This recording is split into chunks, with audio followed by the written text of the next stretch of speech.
students, in the previous video we revised Python fundamentals. Now it's time to put that knowledge into action. Today we are going to solve some important questions based on the topics we discussed. Let's first understand the exam weightage and type of questions you can expect from this section. These can include multiple choice questions, short answer type and logic based coding questions. Generally 4 to 5 marks will be assigned to this topic. You will be getting questions like identify the valid or invalid operator, keyword or identifier. Even you may get question in the form of state true or false. Apart from that, you will be getting question in which you need to evaluate the expression. This is a sure short question. You will definitely get it. Along with this evaluation, you may get the question in which you need to find out the error or you need to guess the output of the code. These questions will be for 2 marks.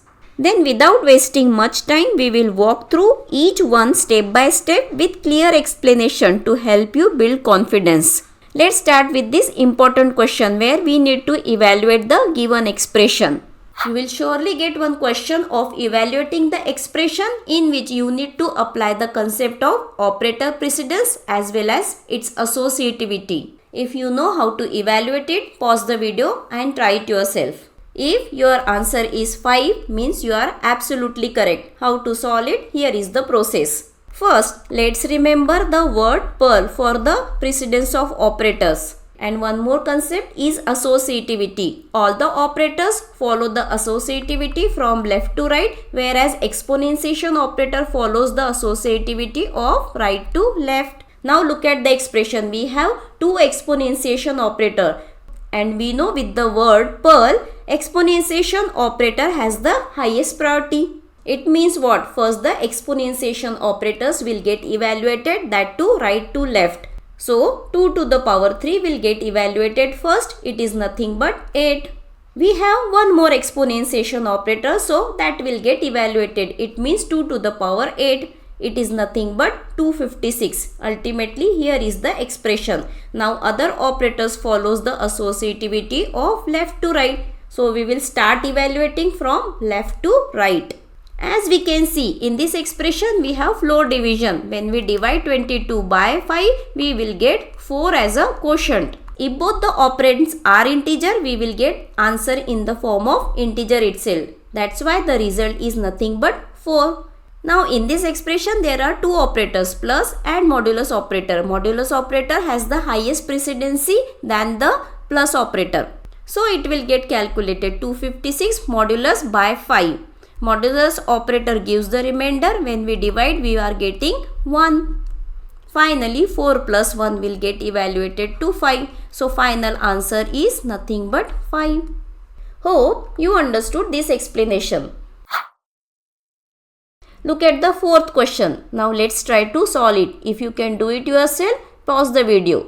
Alright, let's evaluate this expression. We will start evaluating from left to right. First of all, we will evaluate 33 divided by 13. So here is the calculation. We will get 2.5. We follow the general maths rule in case of division and floor division. If one of the numerator or denominator is negative, result will be negative. It means we are clear with the sign. It is minus 2.5. Division operator gives the result in the form of float, whereas floor division gives the quotient in the form of integer. Actually, it takes the floor value. So what will be the floor value for minus 2.5? Here is the number line. This is nothing but 0. We are in the negative side. It means we are at this position. Tell me what will be the floor value for 2.5 in the negative direction? It will be nothing but 3. So the result of this expression is minus 3. The next evaluation will be minus 3 into 35. It is nothing but minus 105. Now let's take modulus with minus 2. After division we are getting this remainder. Both the terms are having negative sign. What will be the sign of the remainder?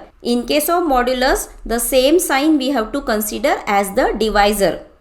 So divisor is negative, that's why we got the remainder minus 1. According to the precedence, again we will evaluate from left to right because multiplication and division operator has same precedence. Minus 1 into 15 is minus 15. Finally, we will divide 15 by 3.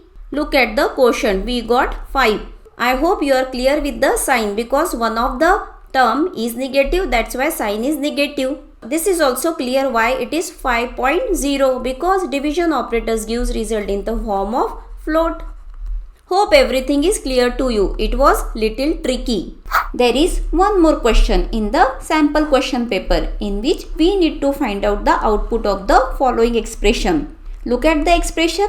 All the operators are arithmetic operator. Arithmetic operators are categorized into three levels. The first is exponentiation operator. It has the highest precedence. Followed by that division, multiplication, modulus and floor division operators get calculated. And at last, the third category of operators are plus and minus, which will get calculated after these operators. And what about the associativity? These two categories of operator follows left to right, and exponentiation operators follows right to left associativity. Now let's solve this expression. There are two exponentiation operators which will get calculated from right to left. So 2 to the power 3 will get calculated and we will be getting 8. So the expression will look like this. 3 minus 2 exponentiation operator 8 plus 99 divided by 11. There is one more exponentiation operator that will get evaluated. 2 to the power 8 will be 256. So 3 minus 256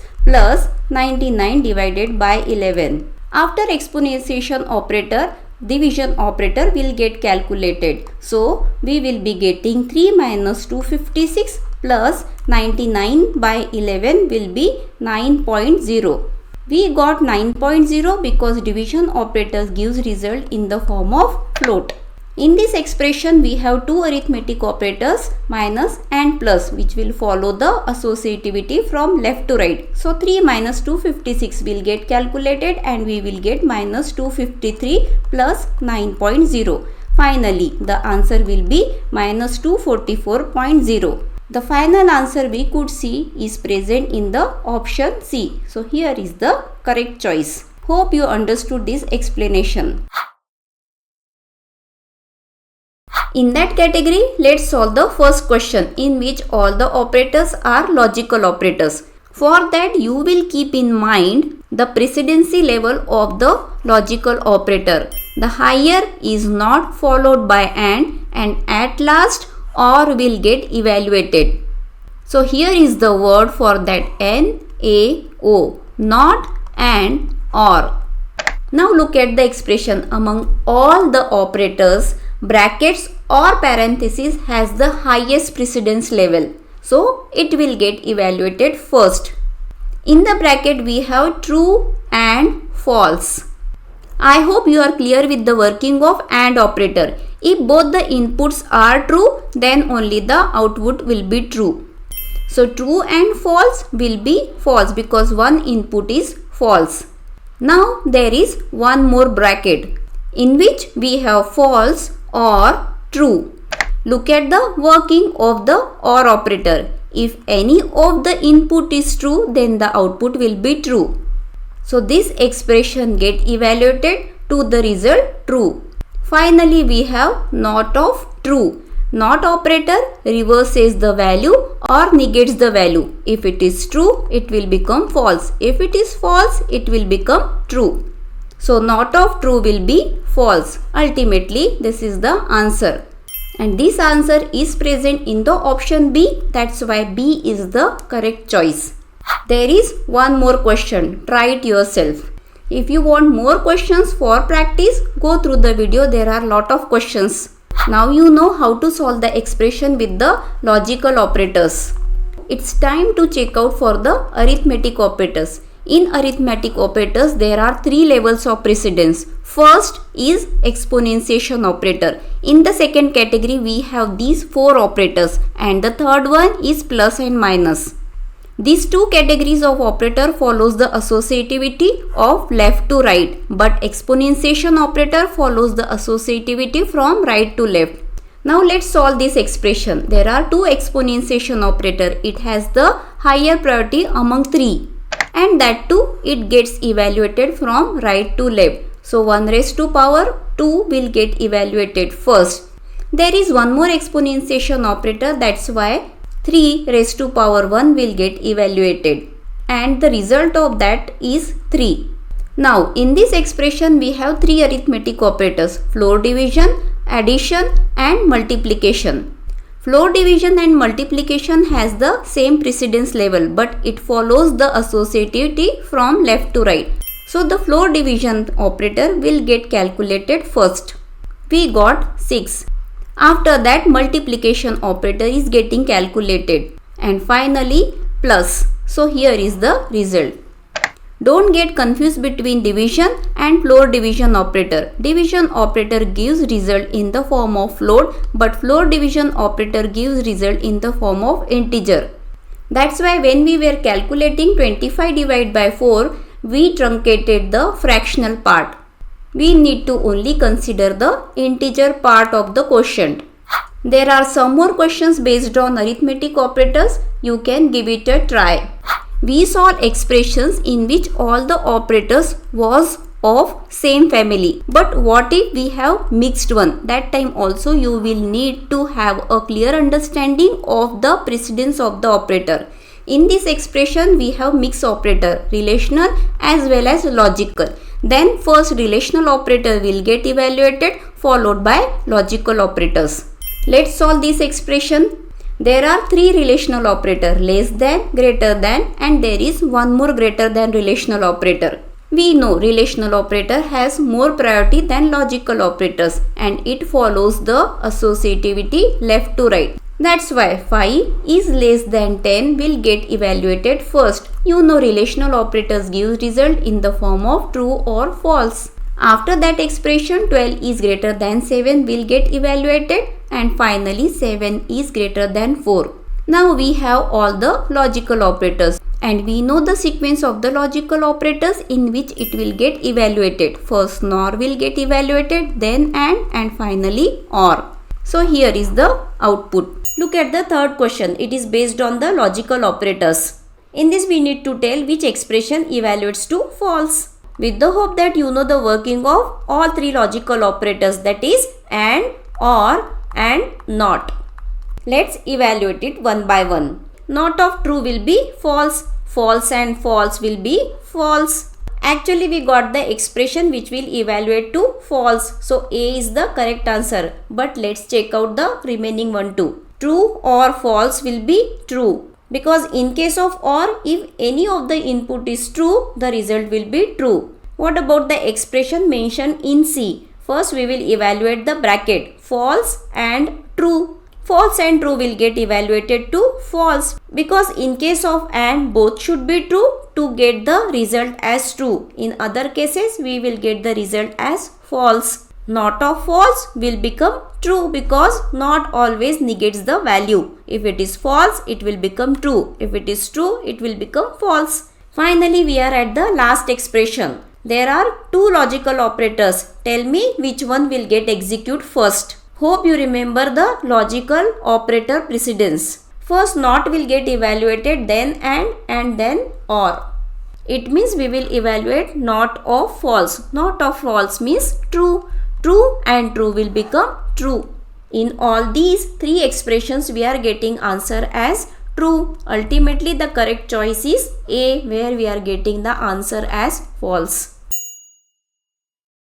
Alright, moving further, based on the tokens you may get these type of questions too. Here is one theory question. How are keywords different from an identifier? For that you can write the answer like this. Keywords are reserved words with some predefined meaning, whereas identifiers are the names given to different parts of the program. Keywords cannot be changed and cannot be used for our purpose. But for identifiers we can assign different values and we can modify too. Here are some of the examples of keywords and here are some of the examples of identifiers. And here is the next theory question. We need to identify the type of the tokens. Hope you can remember all the types of token. First is keyword, second is identifier, third one is literal, the fourth one is operator and the last is nothing but punctuators. Alright then, this is nothing but literal and it is enclosed in a single quote, that's why it's a string literal. Hope you know what is the second token. It is nothing but keyword.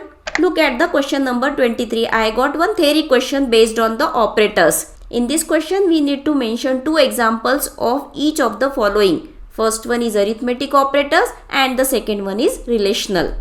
For that, you can write the answer like this. Choose any two operators of your choice from 7 arithmetic operators. Here is the first operator, addition, and with the example and output we are explaining the usage of it.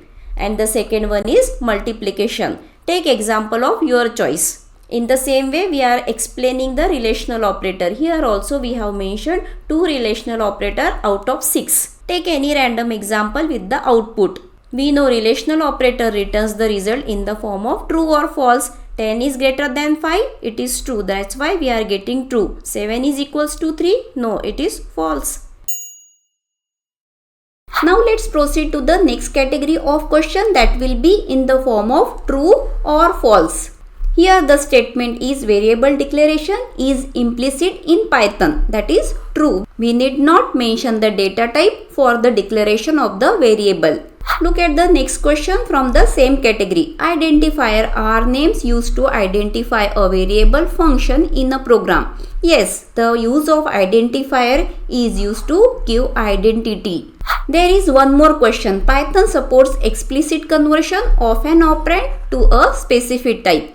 This statement is true because in Python we can use functions to change the data type. Here we are changing integer to string. In Python program, break statement is given in a nested loop. It terminates the execution of all loops in one go. We know break statement terminates the immediate loop. It doesn't terminate all the loops. That's why this statement is false. We have this question in which we need to find out the invalid identifier. Make sure which has been asked, invalid or valid. To find invalid or valid identifier, you should know all the rules to design an identifier. By now we are clear with it. In the first identifier, there is a special symbol percentage which is not allowed. If we look at the second option, though for is a keyword, but we have applied here underscore, so it is no more a keyword. It can be used an identifier. Now look at the third option. The word is while, but the first alphabet is capital. It means it is no more a keyword we can use as an identifier. But look at the first character. It is small case. The keyword true has first alphabet as capital. That's why it can be used an identifier. So what's the final conclusion? Out of these 4 options, identifier in the option A is invalid. We cannot use special symbols to design an identifier. This type of questions looks very easy, but don't get confused between valid and invalid identifier.